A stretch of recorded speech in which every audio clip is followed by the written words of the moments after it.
ये यहाँ पर केदारेश्वर मंदिर के पुजारी जी हैं, जो केदारेश्वर भगवान की पूजा अर्चना करते रहते हैं और भगवान को प्रसन्न करने की कोशिश करते हैं। अब भगवान किस पे कितना प्रसन्न है ये तो सिर्फ भगवान को ही मालूम है। जय हर महादेव। ये मानदाता पर्वत पर स्थापित है आनंद में त्रिपुरा विद्यापीठ, जिसमें बच्चे रोज़ पढ़ने के लिए आते हैं। बच्चे भी काफ़ी मेहनत करके इतना पैदल चल के ऊपर तक पहुंचते हैं स्कूल तक। यात्रियों को बड़ी दुविधा लगती है, लेकिन बच्चे रोज़ अपने खेल खेल में इसे चढ़ते हैं, रोज़ पढ़ते हैं और उतरते हैं।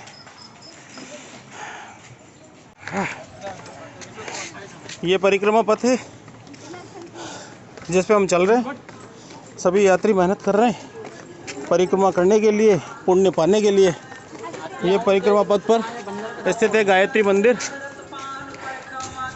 देवी गायत्री का मंदिर। काफ़ी अच्छा सा दृश्य है, पूरे पर्वत पर हरियाली छाई हुई है, बारिश बहुत हुई है और इसीलिए मौसम काफ़ी अच्छा है, जो हमारा साथ दे रहा है भगवान ओमकारेश्वर की दया से, ताकि हमें गर्मी नहीं लग रही है। मौसम काफ़ी ठंडा है और यात्रा करने में सुविधा है। हर हर महादेव। ये हम पहुंच गए हैं त्रिवेणी संगम पर, जहाँ पे नर्मदा और कावेरी दोनों आपस में संगम करती है।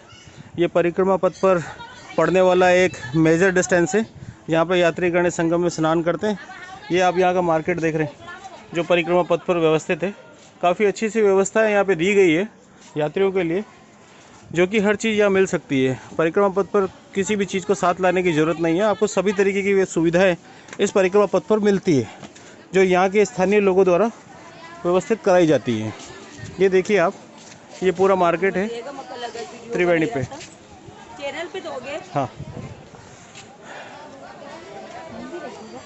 देखिए आपने पीछे की तरफ देखा था, वहाँ आपकी नर्मदा नदी थी और इस तरफ से जो आप ये देख रहे हैं ये कावेरी नदी कही जाती है। इन दोनों का ही संगम यहाँ होता है, जिसे हम त्रिवेणी कहते हैं। ठीक है ना?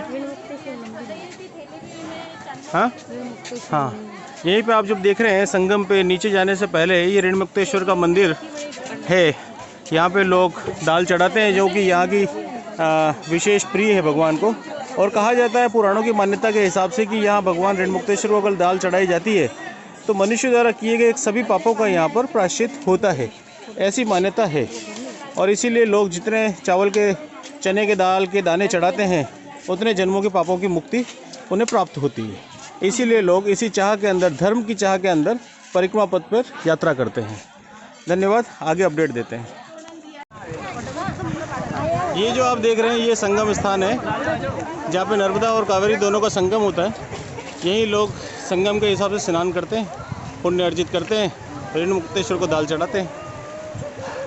मैं परिवार सहित अमित सिंह चौहान, संगम घाट पर ऋणमुक्तेश्वर मंदिर के पास। कुछ अपडेट आगे फिर से देते हैं।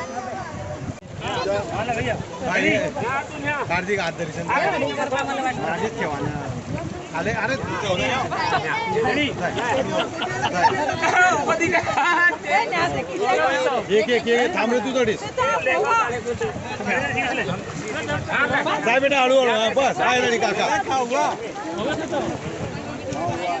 दुःख काही दे दिलं बघते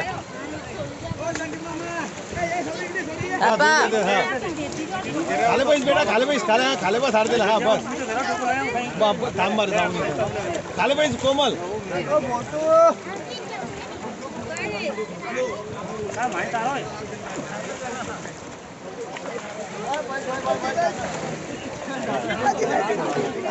थांब बेटा, थांब, तिकडे नाही जाऊ, तिकडे जाऊ, थांब। ये इकडे कार्तिकेचा आधार, हळू हळू हळू बेटा, हळू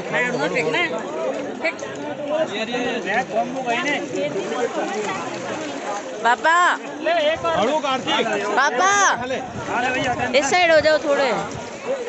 वाह, हर गंगे, हर गंगे। डोक्यावर घे, डोक्यावर, हळू हळू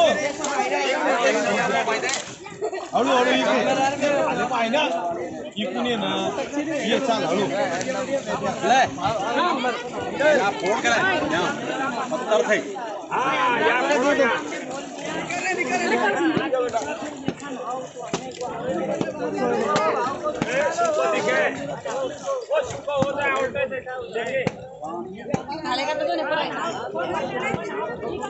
जोर लगा के ऐसा नहीं फोड़ेगा ऐसा फोड़ने का नहीं है जोर लगा करते पॉज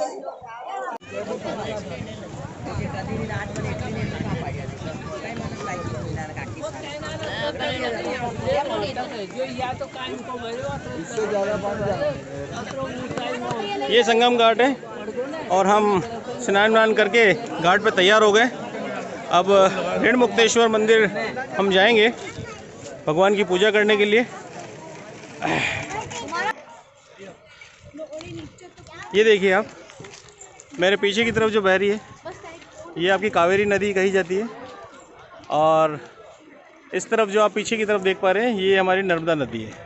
ये दोनों ही नदियाँ जा कर के आगे संगम बनाती है जिसे संगम घाट कहते हैं। यहीं पे लोग स्नान वगैरह करते हैं। ये जो आप देख रहे हैं ऋण मुक्तेश्वर मंदिर का है, मंदिर का प्रवेश द्वार है। यहीं पे द्वारकाधीश जी का भी मंदिर बना हुआ है साथ में, भगवान श्री ऋण मुक्तेश्वर महादेव के साथ में। और यहाँ पर चने की दाल का प्रसाद चढ़ाया जाता है। कहते हैं यहाँ पे जन्म जन्मांतर के ऋण उतर जाते हैं ऐसा करने से और इस मंदिर के दर्शन करने से। किसी भी तरीके के ऋण सिर्फ पैसों का तो हो नहीं सकता। ऋण तो देव ऋण हो सकता है, पितृ ऋण हो सकता है, मातृ ऋण हो सकता है, ऋषि ऋण हो सकता है, कई तरीके के ऋण हो सकते हैं। उन सभी ऋणों से यहाँ पे मुक्ति मिलती है, ऋणों से छुटकारा मिलता है। ये देखिए यही मार्केट है, सभी मार्केट है, सभी तरीके की सुविधाएं यहाँ उपलब्ध हो जाती हैं। यात्रियों को किसी तरीके से परेशान होने की ज़रूरत है नहीं।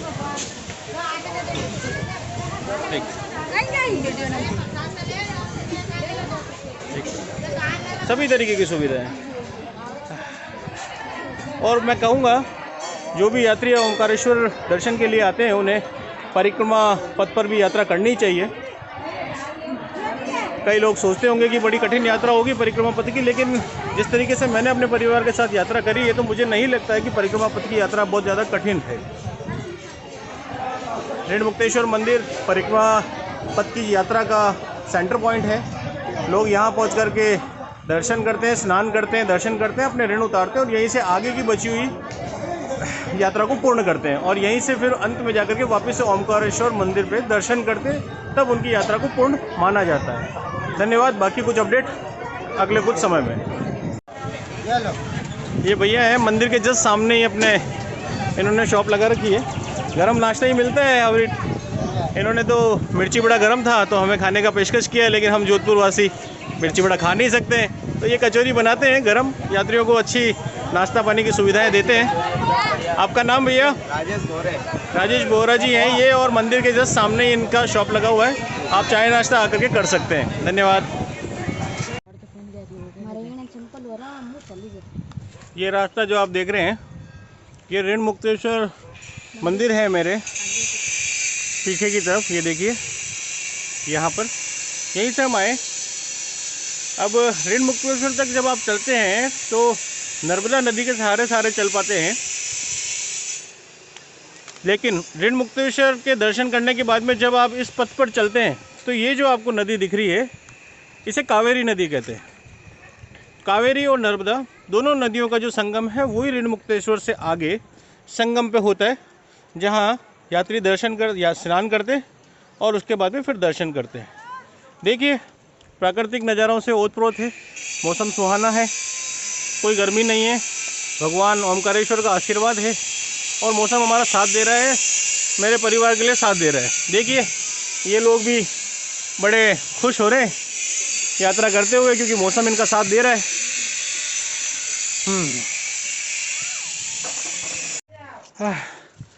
ये परिक्रमा पथ पे चलते हुए हम धर्मराज द्वार पर पहुंच गए हैं।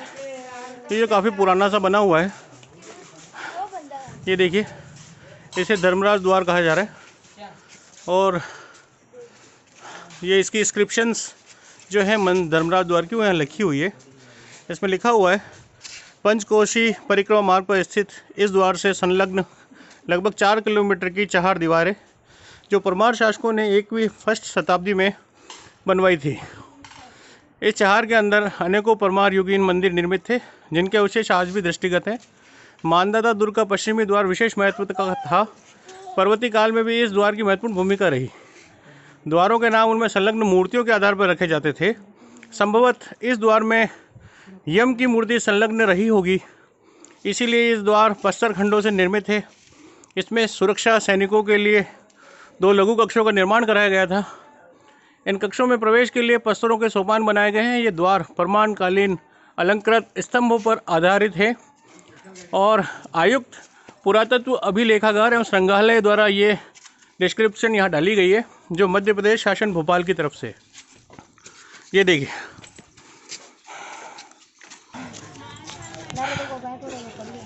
ये धर्मराज द्वार से जैसे ही हम ऊपर की तरफ आए राधा कृष्ण मंदिर बना हुआ है जो मधुवन आश्रम भी कहलाता है। ये राधा कृष्ण मंदिर का मंदिर बोर्ड लगाया गया है मध्य प्रदेश पर्यटन की तरफ से। आइए मंदिर के दर्शन करते हैं।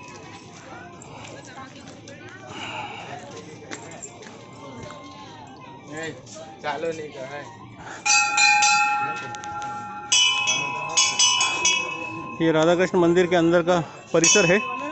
शिव पार्वती की मूर्ति लगी हुई है, देखिए।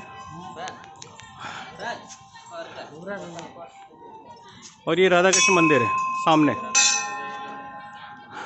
मंदिर के अंदर के दर्शन मैं आपको करवा नहीं पाऊंगा क्योंकि अगर मैंने आपको दर्शन करा दिए तो आप यहाँ पहुँच नहीं पाएंगे, इसलिए कि आप जानते ही हैं मेरी आदत, मैं मंदिर के अंदर के गर्भगृह के दर्शन कभी कराता नहीं हूँ। आपको आना पड़ेगा, दर्शन करना पड़ेगा। देखिए, मैंने जैसे कहा था कि गर्भगृह के दर्शन मैं कराता नहीं हूँ कहीं पे भी, तो भगवान कृष्ण के बाहर झूले पे ही दर्शन आपको करवा पाऊँगा। और झूले के दर्शन भी इसलिए करा रहा हूँ क्योंकि मैं चाहता हूँ कि आप लोग यहाँ आए और इस झूले को खुद अपने हाथों से खींचें और भगवान कृष्ण को यहाँ आकर के झूला दें, जो कि मानदाता पर्वत पर स्थापित है। क्योंकि यहाँ आकर के झूला जब आप देते हैं मानदाता पर्वत पे तो उसका पुण्य मिलता है। घर पर झूला दे करके आप पुण्य कम कमाते हैं। मानदाता पर्वत पर आकर के भगवान कृष्ण को जब झूला देते हैं तो इस पर्वत के ऊपर की गई तपस्या की वजह से इन मंदिरों का और किए हुए कर्मों का फल बढ़ जाता है। इसीलिए मैं चाहता हूँ कि आप यहाँ आए और अपने हाथों से झूला दें। धन्यवाद। फिर अपडेट करते हैं। ये पंडित जी हैं राधा कृष्ण मंदिर पे जो भक्तों को चरणामृत, प्रसाद और टीका लगाते हैं। यहीं रहते हैं, तपस्या में लीन हैं, भक्तों की सेवा करते हैं और तपस्या करते हैं।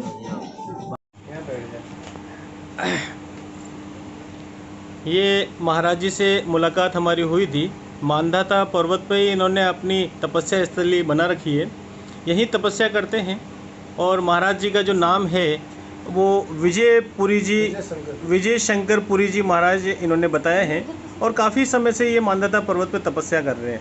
हमें इनका सानिध्य मिला, इनसे ज्ञान की शिक्षा मिली है। कुछ ज्ञान की बातें हैं जो अच्छी अच्छी इन्होंने हमें बताई है, जो कि आज के मनुष्य जीवन के अंदर हर इंसान को सीखनी चाहिए और धर्म के राह पे, धर्म के मार्ग पे आगे बढ़ना चाहिए। हर हर महादेव। आगे अपडेट आपको फिर से देते हैं। धन्यवाद। महाराज जी के साथ बात होते हुए हमें कुछ आगे की जानकारी मिली है परिक्रमा पथ पर। इनके द्वारा बताया गया है कि आगे एक सिद्धनाथ करके मंदिर है जहाँ पर हमें पहले गौरी सोमनाथ आएगा और उसके बाद में फिर सिद्धनाथ आएगा। तो महाराज जी उसके बारे में कुछ बताना चाहते हैं, आप खुद ही सुनिए। गौरी सोमनाथ ऐसा शिवलिंग था, वो खंडित हो चुका है, जिसमें कि पहले वो भविष्य बता देता था, भविष्य वर्तमान भूत सभी बता देते थे। तो मुसलमानों के काल में उस पर तलवार मार देने से वो खंडित हो गया, इसलिए वो सब चीज़ें लुप्त हो गई। आगे सिद्धनाथ महादेव है, उनकी महिमा अपरंपार है। सिद्धनाथ ही मेन ओंकार जी है, ठीक है जी। ओंकार ममलेश्वरम, ओंकार जी ममलेश्वर नाम का ज्योतिर्लिंग है, नर्मदा तट पे विराजमान है, जहाँ इसकी महिमा अपार है। इसकी महिमा जितना गाएं उतना कम है। ओम नमः पार्वती। धन्यवाद। काफ़ी चढ़ाई परिक्रमा पथ पर, ये सबसे टर्निंग पॉइंट है और एकदम चढ़ाई और थका देने वाला है। सारी सीढ़ियाँ हैं जिसको यात्री चढ़ करके जब आते हैं यहाँ तक पहुँचते पहुँचते काफ़ी थक जाते हैं।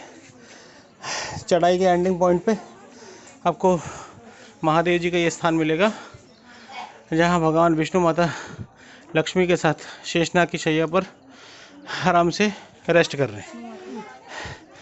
यही भगवान शिव का बड़ा सा लिंग भी है और ये आगे का परिक्रमा पथ है, ये आप देख रहे हैं। इसके साथ आप मुझे भी देख पाएंगे पसीने से तरबतर। तो ये देखिए, ये मैं इतनी चढ़ाई करके आने के बाद मैं पसीने से तरबतर। ये साथ वाले देखो हालात, थक गए, थक के चूर हो गए, लेकिन उमंग ख़त्म नहीं हो रही है। परिक्रमा पूरी करनी है बस, भगवान की परिक्रमा पूरी करनी है बस।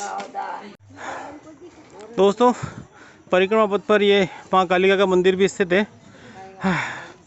ये देखिए, चलते हैं मंदिर के अंदर से दिखाते हैं आपको। देखिए,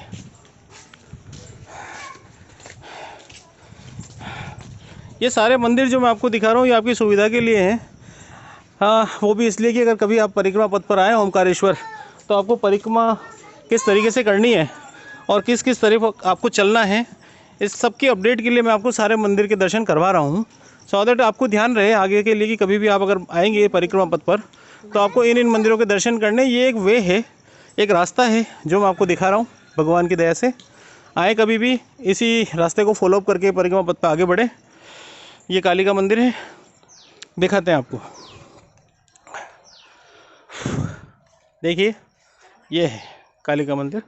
परिसर काफ़ी सुहाना है, चारों तरफ हरियाली है। ये देखिए, फिर से अपडेट देते हैं आपको थोड़ी सी देर में। तो दोस्तों, जैसा कि पिछले वीडियो में आपको बताया मैंने, महाकालिका का स्थान है परिक्रमा पथ पर। वहीं पे बैठे हैं पुजारी जी, आप देखिए, अपनी तपस्या में लीन, महाकाली की तपस्या में लीन। भक्तों की सेवार्थ बैठे हैं, भक्तों की सेवा भी करते हैं, साथ महाकाली की तपस्या भी कर रहे हैं। काफ़ी अच्छा स्थान है। मैंने आपको वैसे बताया है, मैं गर्भगृह के दर्शन कभी आपको कराऊंगा नहीं, क्योंकि अगर मैं दर्शन करा दूंगा तो आप कब करने आएंगे। तो पुजारी जी के दर्शन करा रहा हूँ, आप खुद आइए, महाकाली के दर्शन कीजिए। जय जय महाकाली। हाँ दोस्तों, फिर से हाजिर परिक्रमा पथ पर। ये एक मेजर टाउन है, ऋण मुक्तेश्वर के जस्ट ऊपर की तरफ जब आप आते हैं परिक्रमा पथ पे, तो ये गौरी सोमनाथ मंदिर आपको दिखेगा रास्ते पे। तो मेजर प्लेस है रुकने के लिए, चाय नाश्ता करने के लिए, अपनी थकान मिटाने के लिए। और जैसा कि अगर मैं बताऊंगा तो ये मंदिर है सामने गौरी सोमनाथ का, काफ़ी अच्छा मंदिर बना हुआ है और काफ़ी प्राचीन मंदिर है। अच्छी जगह लगी मुझे भी, मंदिर भी काफ़ी अच्छा है। ये जो पॉइंट है, आपको यहाँ पे सारी व्यवस्थाएं मिल जाती हैं, चाय पानी से लेकर के खाने पीने तक की सभी व्यवस्थाएं यहाँ अवेलेबल हैं। आप आइए, दर्शन कीजिए, चाय नाश्ता कीजिए, थकान मिटाइए, परिक्रमा पूरी होती है। ये देखिए मंदिर, ये गौरी सोमनाथ मंदिर है। और जैसा मैंने कहा, ये आपको गर्भगृह के दर्शन मैं आपको कराऊंगा नहीं, वो करने के लिए आपको आना ही पड़ेगा।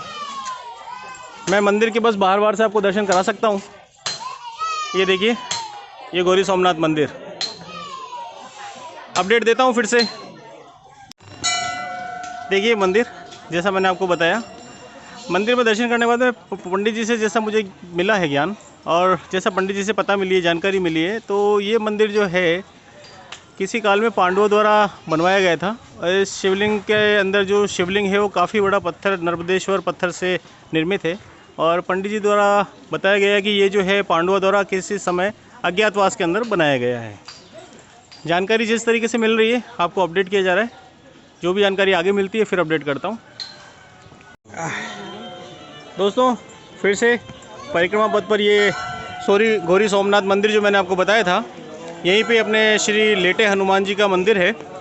देख लीजिए आप, इन्हें पाताली हनुमान जी भी कहते हैं। बोर्ड लगा है मध्य प्रदेश पर्यटन का, पाताली हनुमान जी मंदिर। ये देखिए, ये भी परिक्रमा रास्ते पर ही है। और ये आगे इधर से, ये आगे परिक्रमा का जो आपका रास्ता है यहीं से पूरा होता है। यहीं कॉर्नर पे आपका श्री पाताली हनुमान जी मंदिर बना हुआ है और ज़्यादा दूर नहीं है, बस ये गौरी सोमनाथ मंदिर के ठीक सामने ही है। वो वहाँ पर जो आपने दर्शन किए थे नंदीश्वर जी के, गौरी सोमनाथ जी के, उन्हीं के सामने की तरफ ही ये पाताली हनुमान जी का मंदिर है। देखिए, अपडेट देते हैं फिर से कुछ देर में। एक्चुअली कर तो रहा था मैं नाश्ता, करते करते आपको अपडेट कर रहा हूँ। थैंक यू दोस्तों। फिर से चालू परिक्रमा पथ पर ये मंदिर देखिए आप, बोर्ड लगा है राज राजेश्वरी मंदिर का। ये परिक्रमा पथ पर ही बनाया गया, काफ़ी सुंदर मंदिर है। देखिए मानदाता पर्वत पर इस तरीके की कलाकृतियाँ बनाना, इस तरीके से मंदिर बनाना और मंदिर की व्यवस्थाओं को रखना अपने आप में अतुलनीय है। ये देखिए शिव जी की, भोलेनाथ की इतनी बड़ी मूर्ति है। नीचे राज राजेश्वरी की अलग अलग मुद्राएं, अलग अलग रूपों में भगवान की, माता जी की, मातेश्वरी की मूर्तियां बनी हुई है। देखिए ये देखिए सामने मध्य प्रदेश सरकार की तरफ से कुछ क्रेन का काम चल रहा है। मुझे नहीं पता है क्या है, लेकिन पास पहुंचूंगा तो बताऊंगा आपको, अपडेट करता हूं। देखिए सामने से राज राजेश्वरी मंदिर जो आप देख रहे थे, उसी के पास में ये शिव जी की बड़ी मूर्ति है, नीचे मंदिर बना हुआ है। ये देखिए ये देखिए आगे तक आप देख पा रहे होंगे, सारी मूर्तियाँ हैं माता पार्वती की, अलग अलग मुद्राओं में अलग अलग तरीके से मूर्तियाँ हैं। ये परिक्रमा पथ जिससे हम आए थे अभी, यहीं पे राज राजेश्वरी मंदिर ये आप देख रहे हैं। फिर वही बात, गर्भगृह के दर्शन मैं आपको कराऊंगा नहीं, आकर के करने पड़ेंगे, इसलिए गर्भगृह के दर्शन मैं आपको कराऊंगा नहीं। आइए दर्शन कीजिए, रास्ता दिखाना मेरा काम, दर्शन करना पुण्य कमाना आपका काम। दोस्तों जैसा कि मैंने आपको बताया, अभी राज राजेश्वरी मंदिर जो बाहर आपने देखा था, हम मंदिर के अंदर आए। वही बात कि गर्भगृह के दर्शन मैं आपको कराऊंगा नहीं, लेकिन पंडित जी से यहाँ पे कुछ मिनट के लिए कोई खास सी बात हुई थी। जिस तरीके का मुझे ज्ञान था कि भगवान शिव की जो अपनी शिवलिंग होती है उसकी आधी परिक्रमा ही ली जाती है, क्योंकि भगवान शिव की कहीं भी आप देखेंगे पुराणों में ये लिखा हुआ है कि भगवान शिव की पूरी परिक्रमा नहीं ली जाती है। लेकिन यहाँ पंडित जी द्वारा मुझे जो ज्ञान मिला था तो वो आपके साथ शेयर करता हूँ। पंडित जी खुद ही आपको कहेंगे, क्योंकि मैंने आधी परिक्रमा मना किया था लेने को, तो पंडित जी ने मुझे यहाँ पर अवगत कराया है कि जहाँ माता पार्वती भगवान शिव के साथ विराजित हों, अपने परिवार के साथ अगर भगवान शिव विराजित हों तो वहाँ भगवान शिव की पूरी परिक्रमा की जा सकती है। इस बारे में मैं पंडित जी से आपकी बात करा रहा हूँ। हाँ पंडित जी। हाँ देखिए, ओंकारेश्वर में ये जो हमारा जो आश्रम है राज राजेश्वरी, यहाँ पर शिव जी और पार्वती ये गणेश जी साथ में है, तो यहाँ पर हम पूरी परिक्रमा दिलवाते हैं। और ये खासियत यह है, आप ओंकारेश्वर में आए हैं तो ओंकारेश्वर के दर्शन करेंगे, पर ममलेश्वर के दर्शन जरूर करना, वो 12 ज्योतिर्लिंग में आते हैं। जैसे उज्जैन में 12 ज्योतिर्लिंग में आते हैं महाकाल, पर कई लोग है ना ओंकारेश्वर में दर्शन करके नहीं, वो मैंने अपडेट किया है यात्रा में, मैं यात्रियों को अपडेट करता जा रहा हूँ। पंडित जी मैं आपसे ये जानना चाहता हूँ कि ये राज राजेश्वरी मंदिर जो है कितना पुराना होगा? ये 20 साल पुराना है। 20 साल पुराना है। इसका पुराने जो है हमारे राज राजेश्वरी जो है जी, माता जी अंदर है जी, वो 14 साल पुरानी मंदिर अंदर है। इस मंदिर का निर्माण किसने करवाया था पंडित जी? हमारे गुरुजी हैं जी, हैदराबाद के जो डिजाइन देख रहे हैं आप जी, ये हैदराबाद की ये मूर्तियाँ जो देख रहे हैं आप जी, ब्लैक जी, ये तिरुपति बालाजी की जी, देखी, जी, गणेश जी की देखी आपने, जी, और अंदर जाएंगे जी, तो राम जी, लक्ष्मण जी, सीता मैया, हनुमान जी वो भी ब्लैक मिलेंगे, और जो राज राजेश्वरी है वो भी आपको ब्लैक मिलेंगे। ठीक है, ये साउथ का बना। धन्यवाद दोस्तों। जैसा पंडित जी से अपने को ज्ञात हुआ है, ये हैदराबाद और साउथ की तरफ का डिज़ाइन है। मंदिर की जो अंदर की कलात्मक कृतियाँ की गई है आप देख पाएंगे, ये रंग बिरंगी जो कलाकृतियाँ हैं ये हमेशा से साउथ की डिज़ाइन रही है। साउथ के जितने भी मंदिर, अगर आप तिरुपति चले जाएंगे या आप सिकंदराबाद या हैदराबाद में भी अगर आप दर्शन करेंगे तो मंदिरों पे अंदर का इंटीरियर आपको इसी तरीके से मिलने वाला है। जी जी, आप इधर आइए जी, इधर खड़े हो आप जी, इधर, हाँ इधर खड़े हो जी, ऊपर देखिए आप पहले। जी, पहले आपको क्या नज़र आ रहा है, पहले इधर से देखिए आप। हाँ, मुझे यहाँ पे कलाकृति बनाई गई है, आप देखिए दोस्तों, मैं आपको इसमें अपडेट करता हूँ। पंडित जी ने मुझे बताया नहीं है, लेकिन मैं अपना अनुभव आपसे साझा करता हूँ। इसमें आप देखिए हाथी बना हुआ है, अगर आप हाथी को देखने जाएंगे तो आपको पूरा हाथी दिखेगा, मुख पूरा हाथी का दिखेगा और सूंड दिखेगा। इधर आके देखिए आप। और अगर मैं इसी को उल्टा देख लेता हूँ अब, तो मुझे ये पास में जो नंदी जी हैं या गाय माता हैं, तो इनका पूरा रूप मुझे दिखता है। यहाँ पे मुझे हाथी की सूंड नहीं दिखती है। तो बड़ा अच्छा सा ये डिज़ाइन किया गया है। ये एक पुरानी तरीके की कलाकृतियाँ हैं जो आज के युग में ना सोची जा सकती है ना समझी जा सकती है। देखिए आप, देखिए आज का इंटीरियर कहीं पहुंच गया है दोस्तों। एक ही चीज में कलाकारी, लेकिन मैंने कहा आपको, मैंने यही कहा है कि पुरातन चीज़ें, और सामने भी सनातन धर्म और पुरानी चीज़ें ये हमारे आज के विज्ञान से कहीं आगे थी, हम लोगों से कहीं आगे थी। इन लोगों को आगे की कई चीज़ें पता थी और उसी दिमाग को लगा के इन्होंने ये चीज़ें बनाई है जो आज हमें दिखाई देती हैं। धन्यवाद। अंदर ही मंदिर है। बाकी का अपडेट आपको फिर से देते हैं। पुराना मंदिर देखिए, जैसा पंडित जी ने बताया, राज राजेश्वरी का पुराना मंदिर वो है सामने, वो काफ़ी पुराना है। और ये वाला मंदिर जो है 20 साल हो गए इसे बनाए हुए, पंडित जी ने जैसा बताया। मैं पुराने मंदिर के भी दर्शन आपको कराऊंगा, लेकिन गर्भगृह के दर्शन आपको पता है मैं कराने वाला हूँ नहीं। आइए खुद दर्शन कीजिए। अपडेट देते हैं कुछ देर में फिर से अपडेट दोस्तों। परिक्रमा पथ पर ये जो मंदिर देख रहे हैं, चलते चलते एक बार तो मुझे भी लगा था कि हल्की सी कोई इमारत बनी होगी, लेकिन गौर से देखने पे और यहाँ बैठे पंडित जी ने जब ये बताया कि ये काफ़ी प्राचीन मंदिर है, और जब मंदिर पे मैंने ये जो आप देख रहे हैं नक्काशीदार गुंबज, इनसे पता चलता है कि मंदिर जो है वो काफ़ी प्राचीन है। ये केवल कोई नई बनी हुई इमारत नहीं दिखती है। अंदर से देखिए आप, जो ये खंभे उत्कीर्ण किए गए हैं, कलाकृतियाँ की गई, तो इससे पता लगता है काफ़ी प्राचीन है। और जैसा पंडित जी से पता चला तो इन्होंने बताया कि जब भगवान राम माता सीता के साथ में वनवास अपना काट रहे थे, तब वो माता सीता के साथ इस स्थान पे भी आए थे, और उन्हीं के समय में ये मंदिर का निर्माण हुआ है। उसके बाद में कई शासकों द्वारा मंदिर का पुनर्द्वार हुआ, जीर्णोद्वार हुआ, लेकिन आज के समय में इस स्थिति पे मंदिर है। तो मैंने परिवार के साथ दर्शन किए। अभी इस वीडियो में अगर आपको सीता जी के दर्शन हुए हैं तो आप कर लीजिए। गर्भगृह में मैं जाऊंगा, लेकिन आपको दर्शन मैं कराऊंगा नहीं, ठीक है ना, वो मैं करूंगा नहीं। देखिए साइड में हनुमान जी का भी है, ये हनुमान जी की मूर्ति है। ये देखिए पास में कई तरीके की कलाकृति, शीश टूटा हुआ है, लेकिन मूर्तियाँ बनी हुई है और काफ़ी प्राचीन मूर्तियाँ लगती है, जिन्हें सरकार द्वारा ठीक है कभी सुध ली गई होगी, नहीं ली गई होगी, लेकिन मूर्तियाँ अभी इस कंडीशन पे हैं। धन्यवाद। फिर से अपडेट करते हैं।